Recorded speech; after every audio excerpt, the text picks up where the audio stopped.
Good morning 8th class. आज आपकी worksheet है सूक्ष्म जीव। ये वर्कशीट नंबर 5 है। पिछली वर्कशीट में आपको सूक्ष्म जीव के लाभ के बारे में समझाया गया था और आज सूक्ष्म जीव की हानि के बारे में आपको समझाया गया हुआ है वर्कशीट के द्वारा। तो बेटा, खाद्य पदार्थों का खराब या संदूषित होना वो किस कारण होता है? सूक्ष्म जीव के कारण। ये सारे आज आपको इसके हानिकारक प्रभाव आपको बताए हुए हैं। जो आपको मलेरिया होता है, टीबी यानी ट्यूबरक्लोसिस, टाइफाइड, ये बीमारियां किससे होती है? सूक्ष्म जीव से। ये सारी बीमारियां आपकी किससे होती हैं? सूक्ष्म जीव से। फिर जो कवक, ये जिसको बोलते हैं फंजाई, द्वारा कपड़े, चमड़े और कागज को संदूषित करना। जलाशयों का विनाश होना शैवाल के द्वारा, ठीक है। पौधों में बीमारी जैसे कि नींबू में कैंकर, गेहूं की रस्ट एक्सेट्रा। अब तक हमने उपयोगी सूक्ष्म जीवों और उनके औषधीय एवं अन्य उपयोग के बारे में जाना कि ब्रेड, केक, पेस्ट्री, दवाइयाँ बनाने में हम सूक्ष्म जीव की सहायता लेते हैं।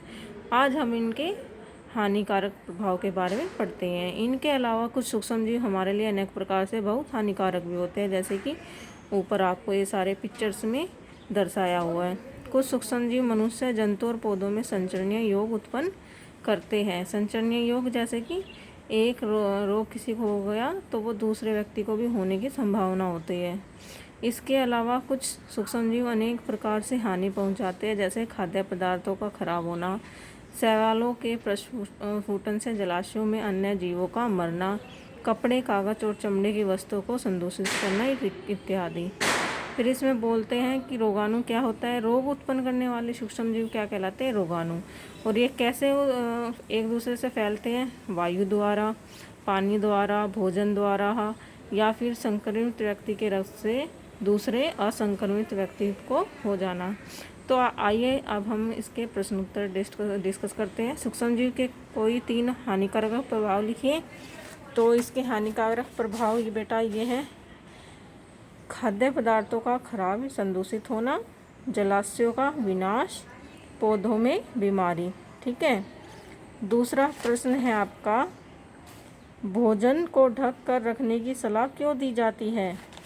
ताकि उनमें सूक्ष्म जीव ना उत्पन्न हो, क्योंकि भोजन वायु के संपर्क में आने पर सूक्ष्म जीव के कारण दूषित हो जाता है, ठीक है।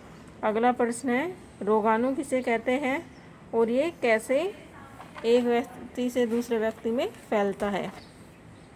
रोग उत्पन्न करने वाले सूक्ष्म जीव रोगाणु कहलाते हैं। यह एक संक्रमित व्यक्ति से स्वस्थ व्यक्ति में संक्रमित रक्त, हवा, पानी, भोजन, रोग वाहकों द्वारा सीधे संपर्क में आने से फैलता है। फिर लास्ट में आपका एक प्रश्न है, सूक्ष्म जीवों से होने वाली 2 बीमारियों के नाम लिखिए। तो वो कौन से हैं? 2 नहीं, मैंने 3 लिख दिए, मलेरिया, टीबी, टाइफाइड, और पौधों में होने वाली बीमारी के भी आप नाम लिख सकते हो बेटा, ठीक है। तो ये आज आपकी वर्कशीट है, ये प्रश्न उत्तर है और हानिकारक प्रभाव क्या होते हैं मैंने आपको समझा दिए हैं। ओके।